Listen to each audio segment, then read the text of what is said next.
Once upon a time, in Australia's vast bush, there was a horrific tale of nature's savagery. A terrible and terrifying series of events began on a fateful day when a young woman called Isabel von Jordan unintentionally wandered into the treacherous region of saltwater crocodiles. Join us as we dig into the terrifying facts of this once-in-a-lifetime encounter with nature's greatest predator. Saltwater crocodiles, or salties as they were popularly known in Australia, were a species unlike any other. They controlled the salty domains with unrivaled zeal. These species, unlike the watery counterparts, roamed the wide ocean, spanning great distances motivated by a primitive need to control their domain. Their unwavering determination demonstrated their strength and fortitude. Saltwater crocodiles were driven to extinction in Australia in the early 1900s for their lucrative meat, eggs, and skin, bringing their number to the verge of extinction. By 1971, their population had dropped by an astonishing 95%, but with the safeguarding of these dreadful reptiles, they made an incredible return, even if it warned that human contact with them would grow more regular and dangerous. On October 12, 2002, Isabel von Jordan, a 23-year-old student from Heidelberg, Germany, was forced into the center of this deadly drama. She and her sister Valerie had just avoided a horrendous terrorist assault in Bali, where they were on holiday.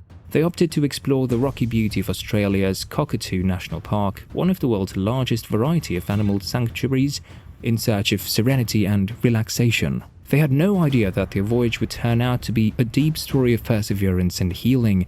As they explored the park's hidden marvels, formed surprising friendships with fellow travelers, and sought consolation in the embrace of nature's beauty among the echoes of their painful past. Isabel and Valerie set off on a 4-day journey with a group of other travelers, led by Glenn Robles, an experienced traveler with 13 years of expertise. Everything appeared perfect until that awful October 22nd night. The party mulled a night swim as they met at Sandy Billabong, a peaceful campsite within the park. However, frightening signs indicating crocodile presence alarmed several tourists.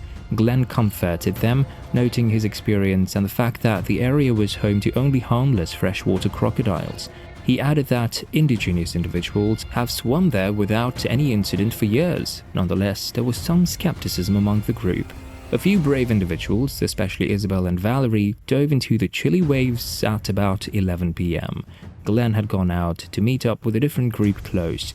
While they were enjoying the moonlit peace, an unexpected danger waited underneath them.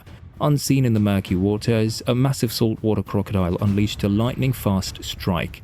It hit one of the visitors, James, with unrivaled strength, but its actual aim was Isabel. Isabel was caught in the monster creature's jaws in just a blink of an eye. She battled with all her might, but it was useless as a battle against nature's ruthless might. Isabel slipped below the surface, her fate locked in the predator's jaws as a cry shattered the dark air, awakening James and Valerie. Chaos flaked like wildfire in the moonlight darkness, an inferno of dread and adrenaline that engulfed the gathering gathered by the coast.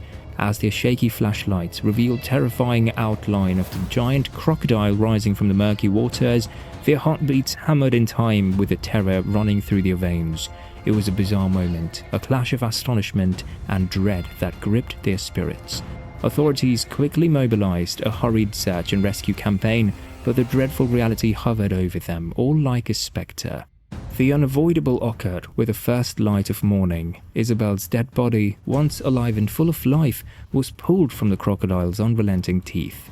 As the weight of the catastrophe weighed heavily on the hearts of everybody who had known her, tears streamed like a never-ending torrent, merging with the salty sea.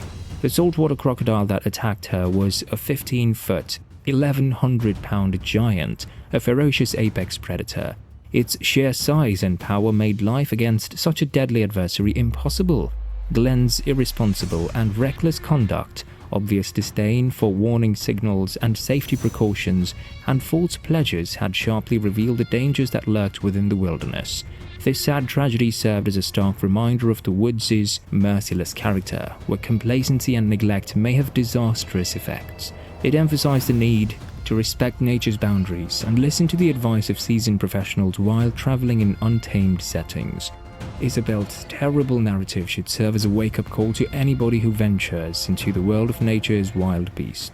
Always pay attention to the indications, appreciate the territory of wild creatures, and stay alert to the hazards that surround us. For in the woods, where terrible powers reign, single error might result in a horrific and untimely death.